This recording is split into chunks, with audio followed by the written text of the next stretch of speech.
Our next speaker is Dr. Raza Khan.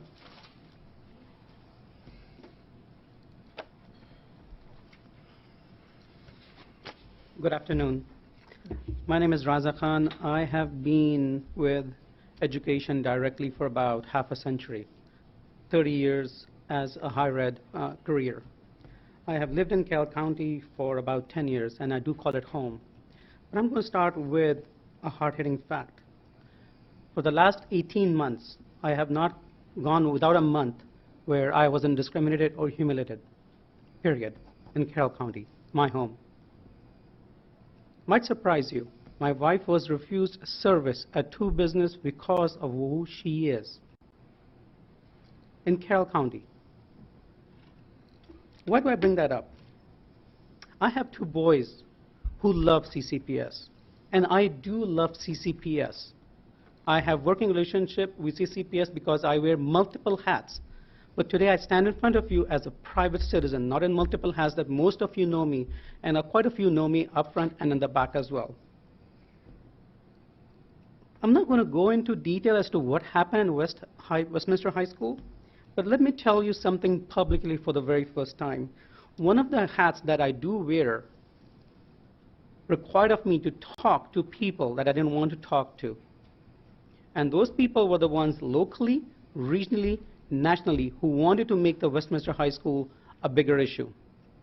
Again, that's one of the hats I wear in the county where I vehemently refused to make sure that Carroll County Public Schools were not negatively impacted.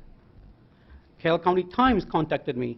I refused to talk to them on that capacity because, literally speaking, I wanted the students to go through that system. Now, that was a teaching moment for a lot of us, I believe. But what I will talk about is, what do we do? In front of your agenda, you're going to have a 7B, and one of the purposes of 7B is citizen participation. I ask you, why am I the only person of color here? Do you know why? My wife was wondering if it was a good idea for me to stand here in front of a camera. People are scared. If you go on Main Street and you wonder, of all the diversity rallies, where are people of the color? They are afraid to come out. They're afraid to be in public. So I'm not speaking for me alone. I'm speaking for a lot of people who are worried. I'm just the one who's naive, probably. So what can we do? So citizen participation does not work. It just doesn't.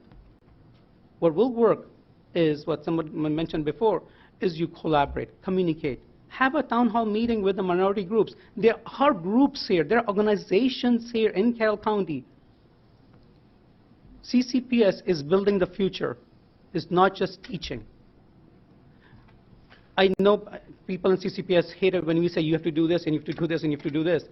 But you are the last defense against hatred in this county. Excuse me, Dr. Khan, could you wrap it up, please? Yeah.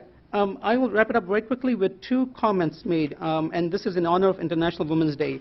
On February 8th, Ms. Harrison talked about the culture. She challenged you how many pictures of Afro-American were there, and I can tell you my heart stopped for the 7 seconds of silence there was. I will end with this, and it's a really good quote that I found by Charlotte Bronte. Prejudice, it is well known, are most difficult to eradicate from the heart whose soils has never been loosened or fertilized by education. They grow there firm as weed among stones. Thank you. Thank you. Thank you. Thank you very much.